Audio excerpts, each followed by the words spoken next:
Okay, hi guys. I just want to show you, I am in the process of making my clay ball as well, and right now I have my two spheres that are stuck together, but I'm still working on smoothing out the seam. And I just wanted to show you a couple things that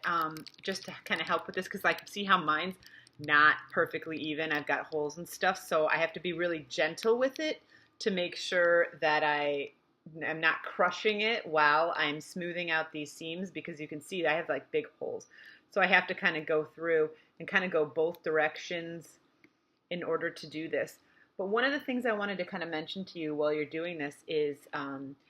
if at this point you're going to stop, if you're just going to make this sphere now and then stop here, what you're going to want to do once you're done and you've got this all like, ready to go, and you still leave a tiny little hole somewhere in it, what you want to do is you're going to take that plastic bag that I gave you there, and you just want to put your clay inside of this one, because you probably still have clay left in this bag that you're going to use for your attachments. So you want to put it in this bag, and you just want to kind of really like get it sealed up in a way that's gentle but like does not allow air in. And then you're going to take this and put this somewhere like safe, that it's not going to get disrupted overnight, because when you come back to this tomorrow during class time or even later in the day, you can gently open it up and it should still be in the same state that it was when you put it in there.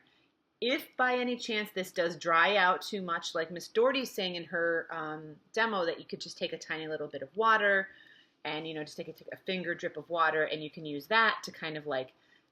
reconstitute that water back in and get it to kind of work. What you don't want to do is just like get it all wet, because it'll just turn to mush, right? You don't want it to get too mushy, but you also don't want it to dry out. What you can do is when you put this in the bag at night, you can put this in there. You could spray some water on the inside of the bag, or if you don't have a spray, you can take your fingers and you can kind of drip them into the water, and you kind of just put some water on the outside of the bag on here. You don't want to put it like right onto your clay, but you want to get the moisture into the bag, so do some drips in there. And then when you seal it up, it's sealed up with the moisture, and then it will the clay will soak up that moisture and get softer overnight, actually. So if it does dry out and you want to get it back into a soft state, you can do that by kind of like marinating it in a moist bag. So put this bag on it every night as it dries. And then the very last thing about the drying is once you are done, and say I have this totally done, I'm going to come back to you in a minute. I'm going to show you what you can do at that point to like let it actually dry officially at the end.